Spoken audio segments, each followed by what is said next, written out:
Gracias, muchas gracias, Otilia.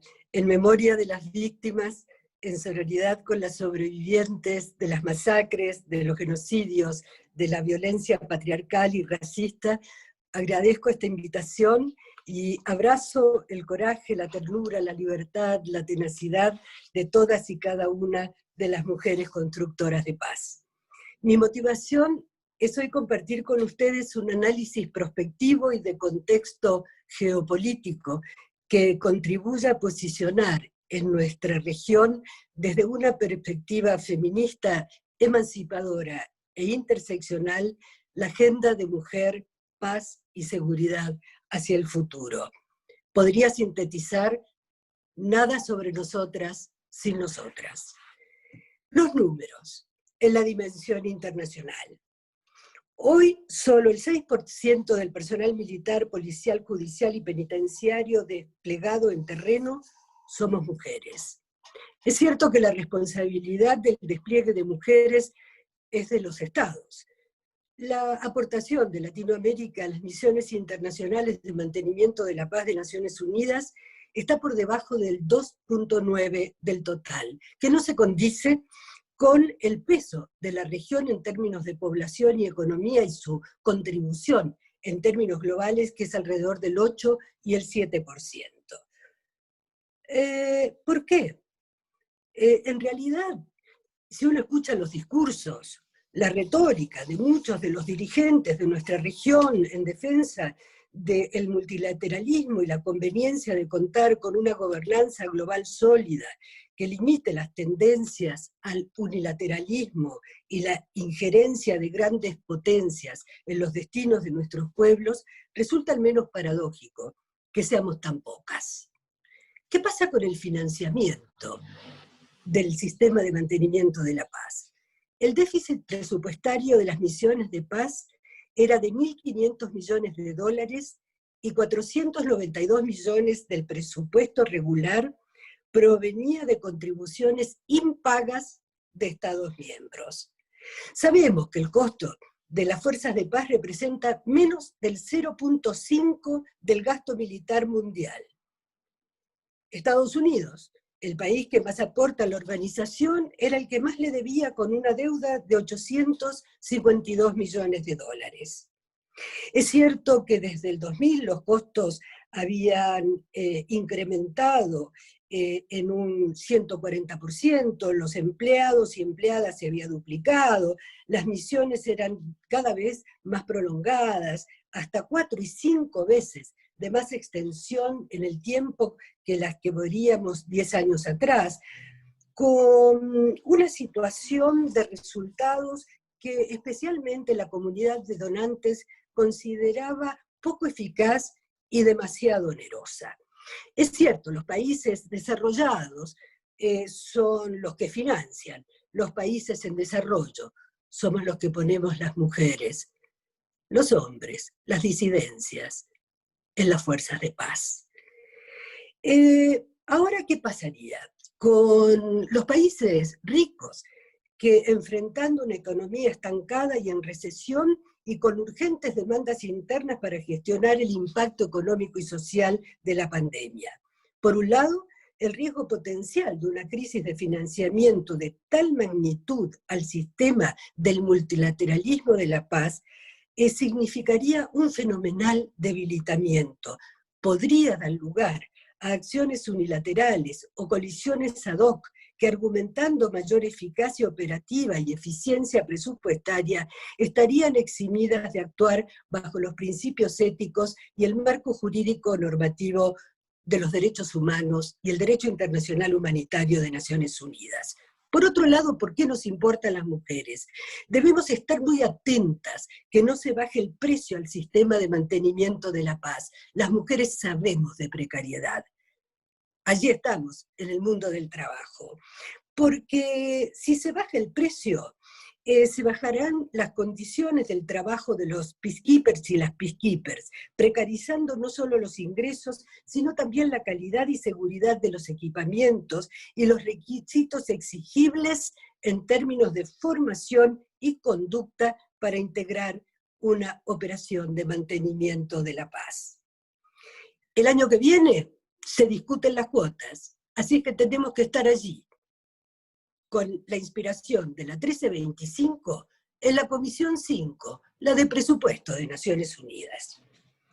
Es cierto que los conflictos han aumentado.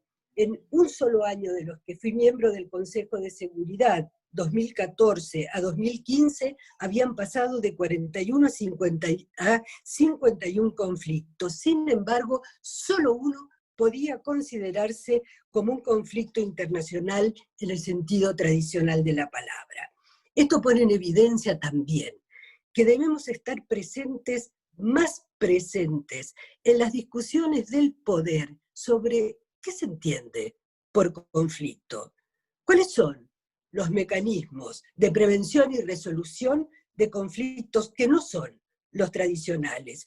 ¿Cuál es la caracterización que se hace hoy con escasas mujeres y con casi ninguna feminista sobre los escenarios de riesgo?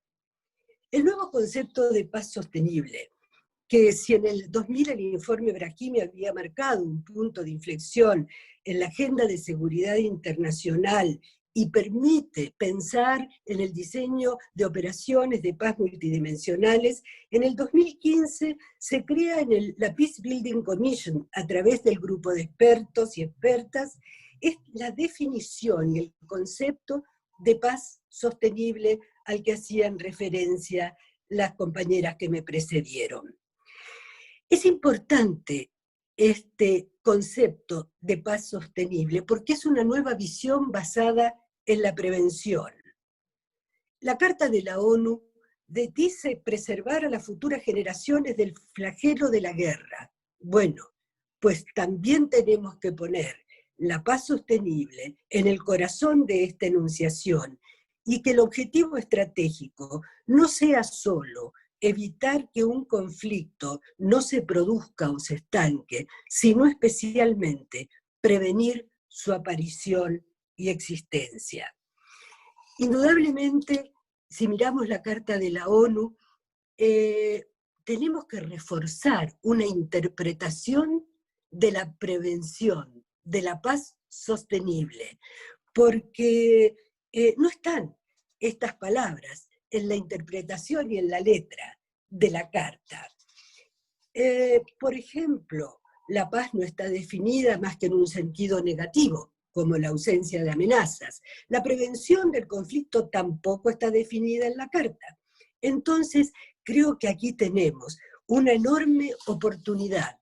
Las mujeres, los movimientos diversos de mujeres, las feministas, las disidencias, y esta es mi primera propuesta, que así como en 2015 se logró definir en el espacio de la Peace Building Commission el concepto de paz sostenible, que lo toman las nuevas resoluciones que siguen a la 1325, creo que desde América Latina y el Caribe tenemos la enorme oportunidad de cambiar la conversación e imaginar ejes estratégicos para construir esta nueva concepción e integrar enfoques innovadores para una política regional de mujeres, paz y seguridad en clave de prevención, trabajando con la red de puntos focales de la resolución 1325 y por supuesto con ONU Mujeres y el sistema de Naciones Unidas. La dimensión jurídico-normativa. Nosotras sabemos, como feministas, que a partir de la aprobación de la resolución 1325 han sido auspiciosos los avances en términos de inclusión de mujeres y disidencias en las Fuerzas Armadas y de Seguridad de nuestros países, como también la progresiva, no sin dificultades, transversalización de la agenda de género y enfoque de género. No obstante, sabemos que la paridad es un instrumento, porque el punto de llegada para nosotras es la igualdad. En este sentido, no se trata solo de llegar y estar en estructuras estatales, económicas, sociales, que hemos cuestionado y seguimos cuestionando por discriminatorias, patriarcales, coloniales, excluyentes e injustas. Nuestra aspiración política, ética, nuestra decisión estratégica es transformarlas, es llegar para transformar. por lo tanto ni tan sumisas para ser domesticadas con el espejismo de la paridad, ni tan mediocres para ser acalladas con la trampa de la inclusión. Por lo tanto, no se trata para nosotros añadir más mujeres al ejército, a las policías dentro de nuestros países, sino profundizar nuestra tarea colectiva de deconstrucción y denuncia de resabios normativos machistas y discriminatorios para proponer y co-crear normas y políticas justas e igualitarias que den lugar a prácticas respetuosas de los derechos humanos de todos y de todas, y de la igual dignidad de mujeres y las disidencias. En este sentido, creo y nos debemos invitar a mirar nuevamente, a revisitar los códigos de justicia militar, los códigos disciplinarios y los reglamentos internos que rigen el día a día de las Fuerzas Armadas y de Seguridad en nuestros países. Porque hace poco a una mujer, a una teniente de fragata, Carmen Quintero Jiménez, en Paraguay, un país que se declaró provida, la condenaron en distintas instancias por pedir ejercer el derecho de dar de mamar a su niño, porque no estaba reglamentado este derecho en las disciplinas y los códigos de ese país. Otra situación, Brasil, presidente Michel Temer, puso en vigencia una modificación del Código Penal Militar que se aprobó en el Parlamento y que permitía a la justicia militar volver a juzgar a militares acusados de crímenes comunes perpetrados contra civiles en el marco de operaciones de seguridad interior que las Fuerzas Armadas crecientemente realizan, solo podían, y así se establece, ser juzgados por el fuero militar. Esto es un retroceso enorme. ¿Por qué? Porque sabemos que es especialmente preocupante a la luz de nuestras experiencias el que la justicia militar, ese fuero militar, se usó para lograr la impunidad de graves violaciones de derechos humanos durante las dictaduras cívico-militares y el terrorismo de Estado en nuestros países. ¿Y por qué? Porque de esa manera tenían un pasaporte a la impunidad frente a graves violaciones de derechos humanos perpetrados contra ciudadanos, ciudadanas, contando para ello, y lo sabemos, con la complicidad o abdicación de la justicia, que cedía a favor de tribunales militares su facultad de juzgar con justicia. Ejecuciones extrajudiciales, torturas, desapariciones, pretendieron ser juzgadas como delitos militares de abuso de autoridad o permanecer impunes bajo la consigna, por algo será. Las feministas también debemos revisar los códigos. ¿Por qué? Porque somos abolicionistas de la esclavitud, de la discriminación, pero también de la pena de muerte. Y sin embargo, en nuestros países, todavía hay países en nuestra América Latina que tienen en su legislación la pena de muerte. No solo en sus códigos militares, sino también en los para delitos comunes. Otra situación que debemos revisar con lentes de género y voluntad de igualdad es el tema de las excepcionalidades a las leyes. En la mayoría de nuestros países las fuerzas de seguridad se han visto y se ven rebasadas por severas situaciones de seguridad interna, la actuación del crimen organizado en muchos territorios, y a qué han recurrido los gobiernos de la región, muchos de ellos, a las Fuerzas Armadas para combatir el delito. Vaya, si algunos planes, las guerras contra las drogas, no mostraron efectos perniciosos y perversos para las poblaciones, y en particular para las mujeres y las niñas. Durante la pandemia de COVID, esta tendencia se ha incrementado en toda la región. la presencia de las Fuerzas Armadas y la securitización de la vida cotidiana, se extiende y surge un enfoque militarista y de seguridad en numerosos gobiernos civiles de la región, al mismo tiempo que crecen en algunos lugares actitudes autoritarias e idearios nacionalistas que combaten, por otra parte, la ideología de género. Tenemos ejemplos cuando Evo dimitía por la sugerencia del ejército, presidentes como el de Brasil, que celebra el golpe militar de 1964, Honduras, que instaló a sus Fuerzas Armadas a cargo del sistema penitenciario, en 2020, unidades de inteligencia militar colombiana llevando a cabo una campaña de vigilancia, amenazas e intimidación contra defensoras y defensores de derechos humanos. En febrero, el presidente de El Salvador llevó consigo un contingente completo de soldados armados al Congreso de la Nación para que de esa manera los legisladores y las legisladoras aprobaran un préstamo para la compra de equipos de seguridad, y puedo seguir. Propuesta: desmontar las normas. Queda un minuto. Gracias. Desmontar las normas y hacer nosotras un marco normativo latinoamericano de mujer, paz y seguridad. Propongo, nos invitamos a escribir un libro violeta de mujer, paz y seguridad en América Latina y el Caribe. Demasiados libros blancos. Finalmente, y muchas gracias, una mirada de la región. Realmente estamos en una situación esperanzadora pero preocupante. La región está fragmentada, disgregada. Mientras tanto, las feministas, los movimientos de mujeres, estamos en diálogo.